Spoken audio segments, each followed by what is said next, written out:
예, 오늘은 마가복음 560절 맞습니다. 어떤 자들이 일어나 말하기를. 그러니까 이제 고소를 해가지고 예수님을 이 사회에 처하거나 형벌을 줘야 되는데 그래야 이제 유대교가 존속하고 새로운 신흥 종교인 예수님이 이제 사라지는 영적인 승리를 얻게 되는데 거꾸로 쪽 입장에서는요. 그래서 이제 거짓을 일어나 말하기를 우리는 그분이 내가 손으로 지은 이 성전을 허물 것이며 들었나 보죠. 그러니까 이제 제자들이 하는 말일 수도 있고 직접 들 수도 있고요. 허물 것이며 물론 이 성전은 헤롯 성전을 말하죠. 허물 것이며 3일 동안 손으로 짓지 않은 다른 성전을 건축할 것이다. 자, 손으로 짓지 않은 다른 성전을 건축할 것이다. 참 희한한 말씀이죠. 어떻게 손으로 안 줄 수 있습니까? 그러니까 이제 이 사람은 말씀을 배웠어요. 들었는데 말씀의 뜻은 모르고 그냥 이 성전을 허문다는 것에만 관심 가진 사람이 있죠. 근데 일반 사람들은 어필되는 말이죠. 이거 허물 거라는 겁니다. 근데 뜻은 모르죠. 손으로 짓지 않은 뭡니까?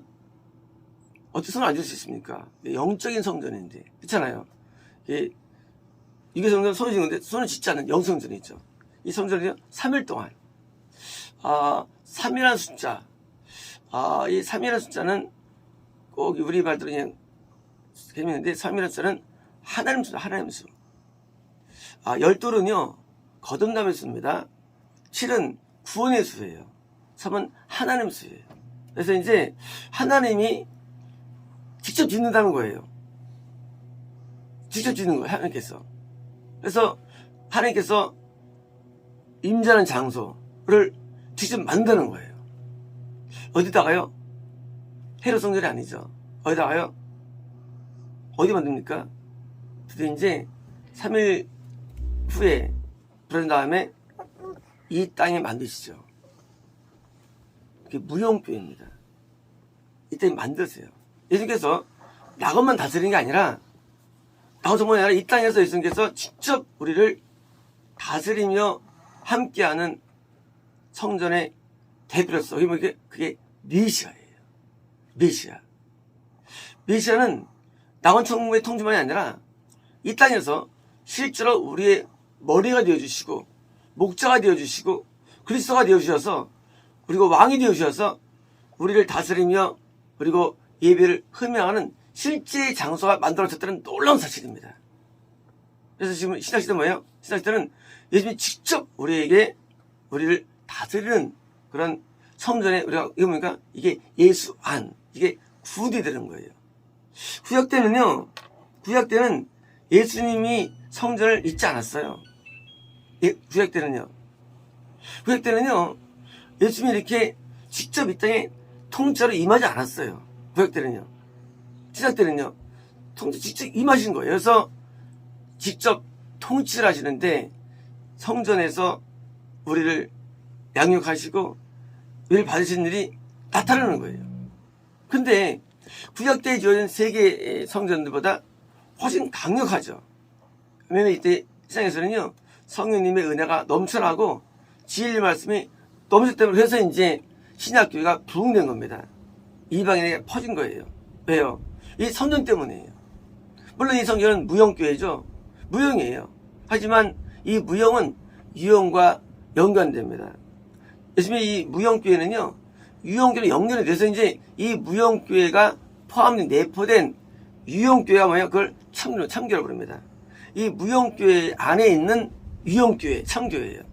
무형교회에 있지 않은 교회 뭐예요? 그 이제 유사기독교, 이단, 거짓교회가 되는 겁니다. 거꾸로 이제. 그래서 이제 실제로 이 무형교회 내에 있는 교회들이 존재하기 때문에 그래서 신약에 있는 참교회는 강력한데 폴리갑이라든가 이런 사람들은 정말로 물론 숨겨다녔지만 이런 아주 위대한 예배 인도자로 교회를 인도자로서 아주 엄청 많이 나타나죠. 이런 분들이.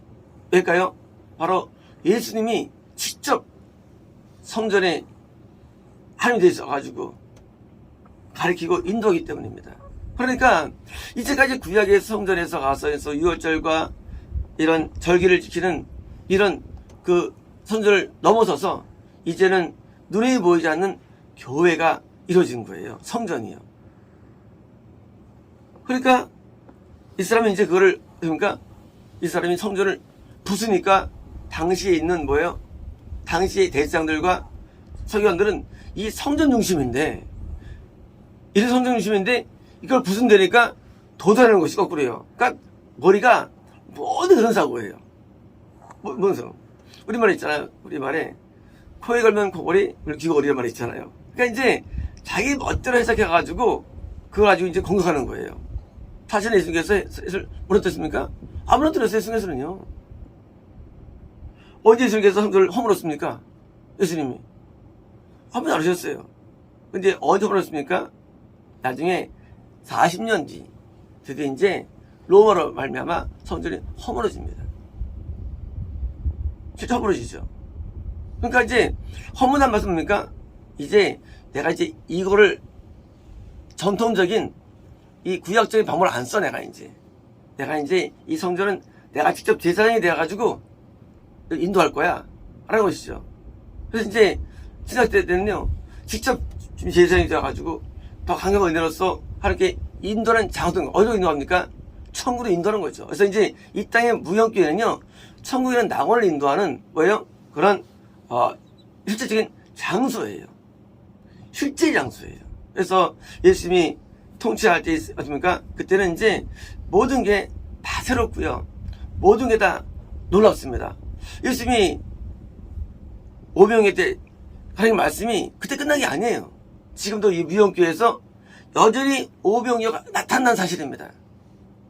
구약 예수님께서 나타나셨을 때 그때 묻는 병 고치는 게 그때 있는 게 아니에요. 여전히 이 무형교회에서 여전히 고쳐주시는 거예요. 예수님께서 그때 중병자를 고치시는 내용들이 끝난 게 아니라도요. 여전히 예수님께서 여기서 고쳐주시는데요. 그래서 이 무형교회는요. 사복음서에 있는 그 내용들이 그대로 재현되는 장소예요. 물론 그 영적인 내용들이죠. 그대로 말씀이 가르침이 동일하고요. 그리고 능력이 동일하고 동일한 거예요. 여기서요. 그래서 이 동일한 게 나타나는 데서 사복음서는요. 과거 이스라엘에 끝난 게 아니에요. 이랬으면 좋겠다 아니라 지금도 성전 이 성전의 미세 성전에서 지금은 그대로 재현됩니다. 여전히 무리를 걸으십니다. 여전히 죽은 자를 살리십니다. 여전히 이런 중을 고쳐주시고요. 주를 선포하십니다. 그들이 재현되는 장소예요. 그래서 참 놀라워 있죠. 예수님의 어떤 능력들에 대해서 지금도 존재합니다. 그래서 지금도 죄를 지은 사람에게 회개의 은혜를 주시고 지금도 죄를 못 지은 사람에게 승리의 은혜를 주시고 지금도 진리의 말씀을 그대로 가르쳐 주셔가지고 왜요? 진짜 성전 하나님이 임재하는 장소로 존재하는 겁니다. 하나님께서 우리에게 임재해 주시는데 그래서 함께 해 주시는데 여전히 무형교회가 있고 이 무형교회에 있는 거면 이 바로 구원의 땅이죠. 무형교회. 그래서 이 무형교회는 바로 주님이 주셨는데 근데 뭐로 줬습니까? 그것은 바로 십자를 통해서 지신 겁니다. 십자로 마귀를 깼기 때문에 지어진 거예요. 마귀를 깨가지고 하나님이 임재의 장소를 만든 겁니다. 라고 말한 것을 들었습니다. 라고 그분에 대해 거짓 증거했습니다. 설교를 갖다가 있잖아요. 뽑아가지고 하면요. 완전 매도시킬 수가 있어요. 누구라도. 그래서 이 짜집기를 해가지고 이제 말을 하면요. 다 만들어져요. 자, 우리가 이제 이런 그 십자가를 질 때 어떻게 됩니까? 질 때 어떻게 지느냐예요. 딴 게 아니라 거짓인데 남들 볼 때는 진짜예요. 남들 볼 때는 그렇게 말한 거예요. 근데 사실은 거짓이에요. 이 싸움이에요. 남들 볼 때는 그 말 했지. 근데 그 한 말 했는 게 그게 사실은 가짜예요. 왜? 그게 섞은 거예요. 근데 알아볼 수 없어요. 그러니까 유죄로 가는 거예요. 참은 공격받는데 매도되는 거예요. 그래서 이단으로 매도되고 지금 매도되는 겁니다. 그래서 이 매도되는 것 그게 바로 십자가예요. 매도되는 것 사람들이 아유 하고 뭐예요? 되는 거예요. 왜요? 매도되니까. 그러면 이제 드디어 사람들이 그걸 참으로 안 봅니다. 거짓으로 막 사람들을 더해줘봐요. 그러면 이제 안 따르는 거예요, 이제. 그래서 무너지는 거예요. 그래서 무너지는 거예요, 참교회들이. 무너지는 매도되니까. 그러면 이제 마귀는 이제 이기게 되는 거예요. 그리고 얻은 게 뭡니까? 얻은 게 뭐예요? 얻은 것은요, 그런 과정을 통해서 우리는 더욱 의로워진다는 거예요. 그게 얻은 거예요. 그런 다음에 우리는 더 성이 가까워지는 거예요. 우리 얻은 것은요. 그러니까 이런 무너짐이 뭐예요? 무너짐이 뭘 주느냐? 거꾸로 당한 우리에게는요, 좋은 거예요. 왜냐면은 이런 걸 통해서 우리가 더욱 거룩해지기 때문이에요. 십자가는요, 우리를 거룩하게 만듭니다. 그래서 우리는 이런 십자가를 만날 때 우리를 이거 가지고 원망할 것도 필요가 없어요. 이게 나를 더 옳게 만들어주고 그다음에 구원에 이르게 만든 겁니다. 십자가는요, 거꾸로 우리를 구원에 인도하는 인도주의 되는 거예요. 십자가가요. 객관에 봐서는 이건 매도고 이건 말도 안 되는 건데 할지라도 안 그래요.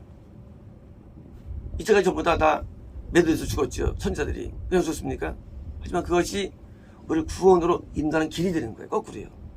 그러니까 우리가 이런 거짓 증언과 만날 때 여봐둘 거 없습니다. 이게 우리에게 약이 되는 거예요. 보약되는 거예요. 보통 우리는 영광과 찬사를 좋아합니다. 누구든지. 당연하죠. 근데 영광과 찬사를 받으면 사람은요, 100% 교만해지거나 악해집니다. 반대로요, 우리가 사람들에게 모욕과 질타받고 하면요, 우리는 대부분 또 거룩해져요. 그러니까 이 모든 질타들과 모욕들이요, 우리 영의 자유물이라 가지고 하나님께 더 만들기 때문에 십자가의 말로 뭐예요? 우리를 진짜 합당한 자로 만드는 거예요. 이런 거예요. 예수님이 이런 말에 대해서 예수님께서는 참정하셨어요. 사실은요. 대꾸도 안 하셨어요. 그래서 웃기시죠? 우리 같으면 언제 그랬어? 할 거죠. 뭐예요? 예수께서는 그냥 다 받아 수용하시는 거예요.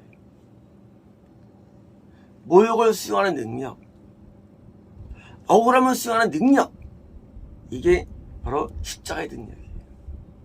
억울함을 수용하는 능력이에요. 모욕을 수용하는 능력, 그리고 애매한 고난을 견디는 능력, 이게 십자가의 능력이에요. 이걸 수행하면 우리가 뭐예요? 이게 바로 천국 같은 사람이지, 이걸 안 하면요, 천국은 자격이 안 되는 거 사실은요. 그러니까 우리가 이런 십자가를 당할 때 우리는 이것을 내가 넉넉히 이기려니까 내 캐파가 넓어져야 됩니다. 캐파가 마음이 넓어져야 돼요. 그래서 무거움을 받아들이는 힘이에요. 이 인간은요, 이 무거움을 못 견디는 인간이요. 사람이 내가 만약에 아는 말 했다고 혼내보시죠. 그러면 얼마나 억울합니까? 분할 겁니까? 근데 그 분함을 견디고 일서는 힘이 훨씬 큰 의예요. 내가 잘못해가지고 혼나는 거 당연한 거예요. 그런데 그게 아니라 좀 안 했는데 내가 또 잡아째는 거예요. 그때 우리는요, 황당하죠. 굉장히 무거움을 느끼죠. 어때 뭐요? 그때 그것을 받아들이는 능력이 참된 의라는 거예요. 십자가 뭡니까? 이걸 통과해야만 천국할 수 있는 거예요. 사람은요, 이걸 못 넘으면 누구든지요. 누가 넘겠어요? 아내는 했다래. 근데 그걸 받아들여야 돼. 복잡 터지는 사실은요. 근데요, 이거를 받아들이는 힘이 진짜 성과는 기대해 드릴게요. 예수님은 의인인데 죄인으로 죽으셨죠. 마찬가지예요. 의인인데 죄인으로 인정돼야 되고, 의인인데 남들 앞에는요, 흉악자로 인정되는 거예요. 이걸 뭐예요? 받아들이는 거예요. 이거를요. 십자가예요. 그걸 통과하는 겁니다. 그래서 우리 십자가를 통과하면 천국가는 겁니다. 그래서 많은 경우에 자기 변론과 내가 안 그랬어 하고 주장하지만, 그러나 그런 건 어차피 하나님께서 프레임 속에서 이미 우리에게 지워진 거예요. 그냥 받아들이고 감사하고 그리고 인정받고 무감을 우려 감사할 수 있다면 우리는 십자가가 또 아무것도 아닌 것입니다. 마치겠습니다.